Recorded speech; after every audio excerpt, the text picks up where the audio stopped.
Video প্রশান্ত বর্মন আর video নেই। রাজগঞ্জের video পদ থেকে অপসারিত করা হয়েছে প্রশান্ত বর্মনকে। গতকালই প্রশান্তকে আত্মসমর্পণের নির্দেশ সুপ্রিম কোর্টের। খুনে অভিযুক্ত সোনা ব্যবসায়ী খুনে অভিযুক্ত প্রশান্ত বর্মনকে সরিয়ে দিল প্রশাসন। প্রশান্ত বর্মনের জায়গায় দায়িত্বে সৌরভ কান্তি মণ্ডল। সরাসরি চলে যাব, শান্তনু রয়েছে আমার সঙ্গে, শান্তনুর সঙ্গে কথা বলবো। শান্তনু, সুপ্রিম নির্দেশ এবং সুপ্রিম নির্দেশের পরে কি এই সিদ্ধান্ত? কিন্তু প্রশ্ন হলো, এই তো সিদ্ধান্ত নেওয়া হলো, অপসারিত করা হলো প্রশান্ত বর্মনকে, এবং এই প্রশ্ন উঠছে শুক্রবারের মধ্যে আত্মসমর্পণ করতে হবে। এই মুহূর্তে ভিডিও কোথায়? প্রশান্ত বর্মন অপসারিত, ভিডিও প্রশান্ত বর্মন কোথায়?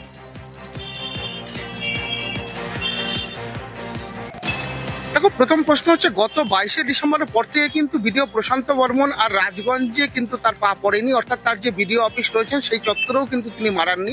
কার্যত তিনি উধাও হয়েছিলেন। কোথায় আছেন, কি করছেন, সেই প্রশ্নের কিন্তু এখনো পর্যন্ত উত্তর পাওয়া যায়নি। কারণ তার জামিনের আবেদন নাকচ হয়ে যাওয়ার, নামঞ্জুর হয়ে যাওয়ার পর থেকেই কিন্তু তিনি কার্যত গা ঢাকা দিয়ে রয়েছেন। এই অবস্থায় প্রশাসনিক কাজকর্ম যেমন সমস্যায় পড়ছিল, একাধিক গুরুত্বপূর্ণ ডিসিশন নেওয়ার ক্ষেত্রেও কিন্তু একাধিক সমস্যা সামনে আসছিল। সেক্ষেত্রে জয়েন্ট ভিডিওকে দিয়ে এতদিন দায়িত্ব সামলাচ্ছিল জেলা প্রশাসন কেন ভিডিওর এই অবর্তমানে কোনো গুরুত্বপূর্ণ এই দায়িত্ব সামলানোর ক্ষেত্রে সরাসরি কাউকে দায়িত্ব দিচ্ছে না, সেই নিয়েও কিন্তু একাধিক প্রশ্ন উঠছিল। কিন্তু দেখা যাচ্ছিল যে গতকাল পর্যন্তই কার্যত নীরব ছিল জেলা প্রশাসন। কিন্তু সুপ্রিম কোর্ট গতকাল নির্দেশ দেওয়ার পরেই কিন্তু প্রশাসনিক মহলে এই নিয়ে আলোচনা শুরু হয়। কিন্তু প্রশাসন কি করবেন বা কি করতে আছেন সেই নিয়েও কিন্তু গতকাল রাত পর্যন্ত বিষয়টি স্পষ্ট হয়নি।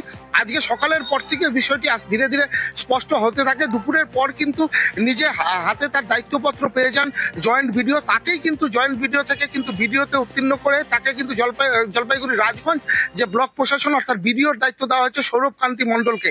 এতদিন এই সৌরভ কান্তি মণ্ডলই কিন্তু জয়েন্ট ভিডিও হিসাবে ভিডিওর দায়িত্ব পালন করছিলেন। কিন্তু একাধিক ডিসিশনের ক্ষেত্রে বা গুরুত্বপূর্ণ নথিতে সই করার ক্ষেত্রে একাধিক সমস্যার সম্মুখীন হতে হচ্ছিল তাকে।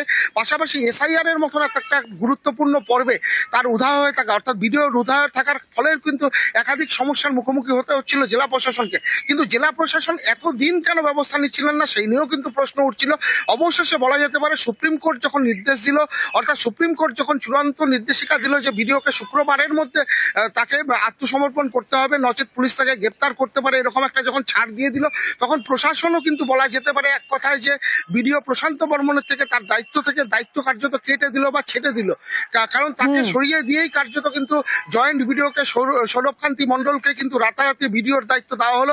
কিছুক্ষণ আগেই কিন্তু তিনি তার দায়িত্বপত্র হাতে পেয়েছেন সরকারিভাবে, এবং তাকে দায়িত্বপত্র দেওয়ার কিছুক্ষণের মধ্যে কিন্তু আমরা যেটা লক্ষ্য করলাম যে রাজগঞ্জের যিনি বিধায়ক রয়েছেন খগেশ্বর রায়, তিনিও কিন্তু পৌঁছে গিয়েছিলেন ভিডিও অফিসে। তিনি গিয়ে তাকে সংবর্ধনা দেন, অর্থাৎ নতুন ভিডিও সৌরভ কান্তি মণ্ডলকে সংবর্ধনা দিলেন রাজগঞ্জের বিধায়ক খগেশ্বর রায়। এবং সংবর্ধনা দেওয়ার পাশাপাশি তিনি সাংবাদিকদের জানালেন যে সমস্যা তো অবশ্যই হচ্ছিল, কিন্তু সৌরভ কান্তি মণ্ডলের প্রতি তার আত্মবিশ্বাস রয়েছে। কারণ তিনি যে গ্যাপ ছিল সে যেভাবে পূরণ করে যাচ্ছিলেন জয়েন্ট ভিডিও হিসেবে যে দায়িত্ব পালন করছিলেন, ভিডিওর সম্পূর্ণ দায়িত্ব পাওয়ার পর তিনি আরো ভালো দায়িত্ব পালন করতে পারবেন বলে বিধায়ক নিজে কিন্তু একেবারে অনেকটাই আত্মবিশ্বাসের সুরে সে কথাই প্রশংসাই করলেন। একেবারে শান্তনু, অন্যদিকে যে প্রশান্ত বর্মন যাকে অপসারণ করা হলো, অপসারিত ভিডিও প্রশান্ত বর্মন, তাকে রাজগঞ্জের যে অপসারিত ভিডিও তাকে আত্মসমর্পণ করতেই হবে শুক্রবারের মধ্যে, নির্দেশ দিয়েছে সুপ্রিম কোর্ট।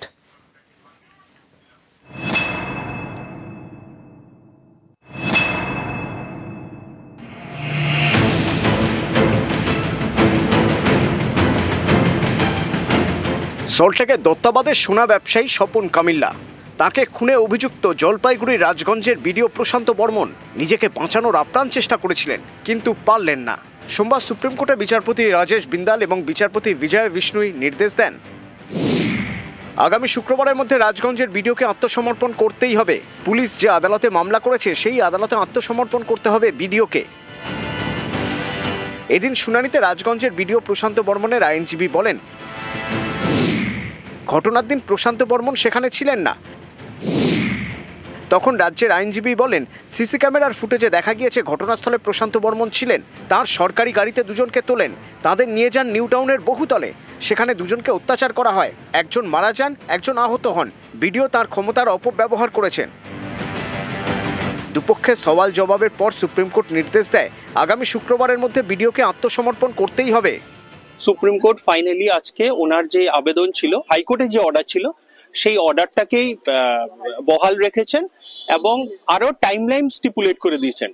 23rd of জানুয়ারির মধ্যে ওনাকে সারেন্ডার করতে হবে before the concern court. Appear করার পর স্টেট গভর্নমেন্ট যদি কোনো remand application for custody apply করে সেটাও কোর্ট কনসিডার করবে ম্যাজিস্ট্রেট, আর উনি যদি বেল অ্যাপ্লিকেশন ফাইল করেন সেটাও কোর্ট কনসিডার করবে। প্রশান্ত বর্মন আমার স্বামী খুনি, আমার স্বামী নির্দোষ, সুপ্রিম কোর্ট নির্দেশ দিয়েছেন তাকে গ্রেফতার করছে। যেমনি আমার স্বামীকে কঠোর শাস্তি দিয়েছে সেমনি কঠোর শাস্তি দিতে চাই, আমি তাকে ফাঁসিতে চড়িতে চাই।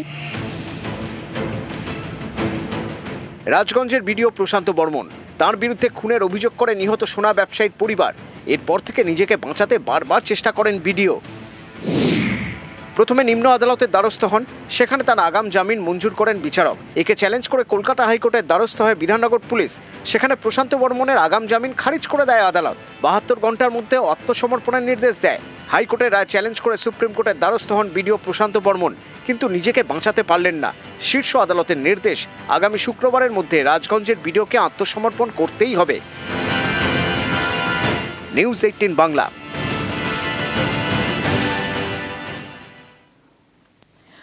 সোনা ব্যবসায়ী খুনে অভিযুক্ত প্রশান্ত বর্মন, তাকে শুক্রবারের মধ্যে আত্মসমর্পণ করতেই হবে, নির্দেশ সুপ্রিম কোর্টের। অর্থাৎ এবার পুলিশের কোর্টে বল। অপসারিত বিডিওকে গ্রেফতারের সুযোগ পুলিশের সামনে, আত্মসমর্পণ না করলেই গ্রেফতার।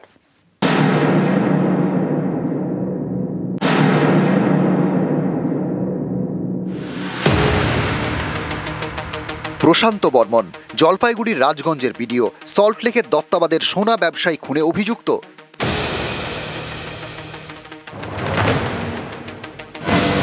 সোমবার সুপ্রিম কোর্ট নির্দেশ দিয়েছে শুক্রবারের মধ্যে বিডিও প্রশান্ত বর্মনকে আত্মসমর্পণ করতেই হবে, অর্থাৎ বল এবার পুলিশের কোর্টে।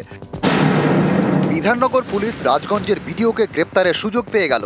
শুক্রবারের মধ্যে বিডিও আত্মসমর্পণ না করলেই গ্রেপ্তার করতে পারবে পুলিশ। আদালতে আবেদন জানাতে হবে, তা মঞ্জুর হলেই গ্রেপ্তার করা যাবে।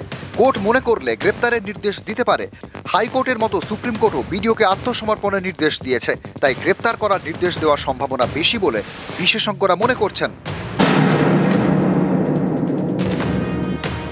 গত 30শে অক্টোবর নিউটাউনে যাত্রাগাছি থেকে সোনা ব্যবসায়ী স্বপন কামিল্লার দেহ উদ্ধার হয়। জলপাইগুড়ি রাজগঞ্জের বিডিওর বিরুদ্ধে খুনের অভিযোগ দায়ের করে নিহতের পরিবার। নিজেকে বাঁচাতে বারবার চেষ্টা করেন বিডিও। নিম্ন আদালত, হাইকোর্ট, সুপ্রিম কোর্ট কিছুই বাদ যায়নি। আগেই প্রশান্ত বর্মনের আগাম জামিন খারিজ করে দেয় কলকাতা হাইকোর্ট। আত্মসমর্পণ করতে বলে 72 ঘন্টা সময় বেঁধে দেয়। সেই রায় চ্যালেঞ্জ করে সুপ্রিম কোর্টের দ্বারস্থ হন রাজগঞ্জের বিডিও। এরই মধ্যে বিডিওর আত্মসমর্পণের মেয়াদ শেষ হয়। তার বিরুদ্ধে গ্রেপ্তারি পরোয়ানা জারি করে বিধাননগর পুলিশ। এরই মাঝে বা সুপ্রিম কোর্ট বিডিওকে নির্দেশ দিল শুক্রবারের মধ্যে আত্মসমর্পণের। তা না করলেই পুলিশের সামনে সুযোগ তাকে গ্রেপ্তার করার।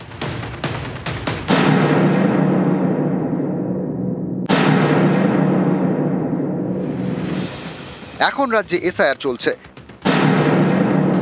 একজন বিডিও কাজ করছেন ইলেকটোরাল রেজিস্ট্রেশন অফিসার হিসেবে। এসআইআর শুনানিতে কাকে ডাকা হবে, তালিকায় কার নাম থাকবে, কার নাম বাদ যাবে, এসবের দায়িত্ব বিডিওর। কাজে ভুল হলে বিডিওর বিরুদ্ধে কড়া পদক্ষেপের হুঁশিয়ারি দিয়েছে নির্বাচন কমিশন। সেখানে রাজগঞ্জের বিডিও যেন ব্যতিক্রম, তিনি দীর্ঘদিন অফিসেই যান না।